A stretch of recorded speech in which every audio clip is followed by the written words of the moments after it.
ఎవరికి శాశ్వతం కాదు, ఎవరికి శాశ్వతం అధికారం 4 రోజులే ఉంటది, తర్వాత ఉంటది సినిమా, చాలా పెద్ద సినిమా ఉంటది. అర్థం చేసుకోండి. కాలం చాలా గొప్పది, కాలం చాలా గొప్పది, కాలం నిర్ణయిస్తుంది. మీరు ఎన్నో అబద్ధాలు ఆడి ఆ పీఠ మీద కూర్చున్నారు.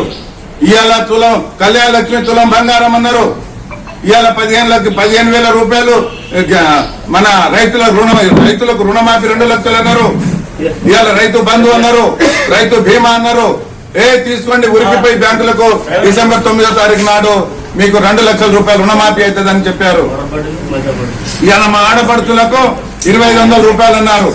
యువతకు చెప్పారు. ఇవాళ ఎన్నో నానా మాటలు చెప్పి అన్ని అబద్ధాలే, నోరు విప్పితే అబద్ధాలే. ఇన్ని అబద్ధాలే ఆడి మీరు కుర్చీ మీద కూర్చొని ఇవాళ తమాషా చేస్తున్నారు. ఈ తమాషా పనికిరాదు. గిరిజనులతోటి పెట్టుకోకండి, దయచేసి గిరిజనులతోటి పెట్టుకోవద్దు. వాళ్ళ సహనాన్ని పరీక్షించవద్దు. ఒక్కసారి గిరిజన బిడ్డలకు అందరికీ సైగ చేస్తే అప్పుడు ఉంటుంది సినిమా. ఏ ఊరు కూడా తిరగలేరు, ఏ నియోజకవర్గం తిరగలేరు, బయటికి రాలేరు అని చెప్పి నేను హెచ్చరిస్తున్నా. దయచేసి ఇప్పటికైనా మీకు ఏ మాత్రం సోయి ఉన్నా ఆ గిరిజనుల మీద పెట్టిన కేసులు ఎవరికైతే జైలుకు పంపిస్తారో వాళ్ళని విడుదల చేయాలి, బేషరతుగా విడుదల చేయాలని చెప్పి నేను మనవి చేస్తున్నా. ఇంకా చాలా విషయాలు ఉన్నాయి, కానీ నేను ఒకటే అనుకుంటున్నా. నా గిరిజన జాతి చాలా కష్టపడి బతికే జాతి, అబద్ధం ఆడని జాతి, కష్టాన్ని నమ్ముకొని బతుకుతున్న జాతి. వాళ్ళు ప్రతి ఇంట్లో, నీ ఇంట్లో కూడా పనిచేసేది నా గిరిజన బిడ్డలే. నాకు తెలుసు. మీరు మొన్న ఇంట్లో పిలిచి వార్నింగ్ ఇస్తున్నారు. అరే, ఇంట్లో పిలిచి వార్నింగ్ ఇస్తే మగతనం కాదు. గ్రౌండ్ లో రావాలా, గ్రౌండ్ లో వచ్చి చూడాలి, అప్పుడు తెలుస్తుంది మజా ఏంటిదో. ఇవాళ నేను ఒకటే ప్రభుత్వాన్ని హెచ్చరిస్తాను. మినిస్టర్లు కావచ్చు, కాంగ్రెస్ ఎమ్మెల్యేలు కావచ్చు, మీరు దయచేసి ఇవాళ గిరిజనుల ఓట్ల మీద గెలిచినామనేది మర్చిపోతున్నారు.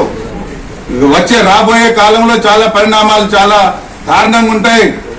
రేవంత్ రెడ్డి గారు, మీరు ఏదైతే లంగజల్లలో చేసిన నేరాలు ఘోరాలకు తప్పకుండా మూల్యం చెల్లించవలసి వస్తుంది.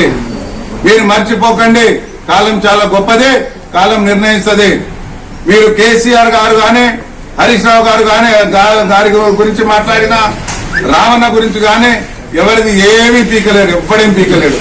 ఛాలెంజ్ చేసి చెప్తున్నా నేను, ఛాలెంజ్ చేసి చెప్తున్నా. మీరు మాయ మాటలు, మీ మాటలు నమ్మే పరిస్థితుల్లో ప్రజలు లేరు. మాయ మాటలు అయిపోయినాయి, అన్ని మాటలు అయిపోయినాయి.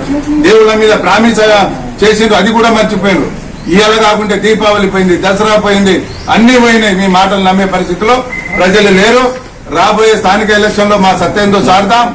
నేను ఒకటి మీకు ఫైనల్ గా నేను హెచ్చరిస్తున్నా. దయచేసి వరంగల్ గడ్డ మీద కాలు పెట్టే ముందు మీరు బేషరతుగా అక్కడ ఏదైతే రిమాండ్ చేశారో వాళ్ళని విడుదల చేయాలి, వాళ్ళ మీద కేసు ఎత్తేయాలి. ఆ ఫార్మా జోలికి పోకూడదు. మా లంబాడ గిరిజనుల భూములకు జోలికి పోతే చాలా పరిణామాలు తీవ్రంగా ఉందని మూల్యం చెల్లించుకుంటారని చెప్పేసి కోరుకుంటూ, అలాగే గిరిజన బిడ్డలారా, లంబాడి హక్కుల పోరాట సమితి కావచ్చు, ఎరకల ఎన్ని సంఘాలు ఉన్నాయో అన్ని సంఘాలు కులాలకు అతీతంగా, మతాలకు తగ్గ, పార్టీలకు అతీతంగా ఏకం కావాల్సిన సందర్భం, కాలం వచ్చింది. బిడ్డ, మీకు మా గిరిజన బిడ్డలకు ఒకటే చెప్తున్నా, ఒకటి కాలేదనుకోండి చాలా చాలా ఘోరంగా ఉంటది పరిస్థితి. గిరిజన బిడ్డలకు కూడా నేను రిక్వెస్ట్ చేస్తున్నా, అందరు గిరిజన జాతిలో పుట్టి ఇవాళ బాబాసాహెబ్ అంబేద్కర్ ఇచ్చిన రిజర్వేషన్ ఉపయోగించుకుంటూ మనమంతా ఒకటి కాకుంటే మనతోటి ఇలాగే ఆడుకుంటా ఉంటారు. కాబట్టి దయచేసి గిరిజన బిడ్డలారా, ప్రతి బిడ్డ, ప్రతి ఆగ మొడ, అక్క చెల్లె, ప్రతి ఏదైతే ఉన్నాయో సంఘాలు అందరు ఒకటై తెలుసుకుందాం, వాళ్ళు మనము తెలుసుకుందాం.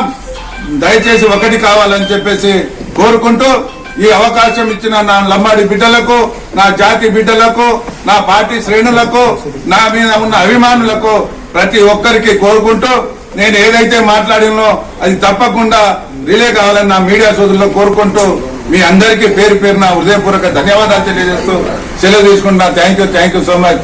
జై తెలంగాణ.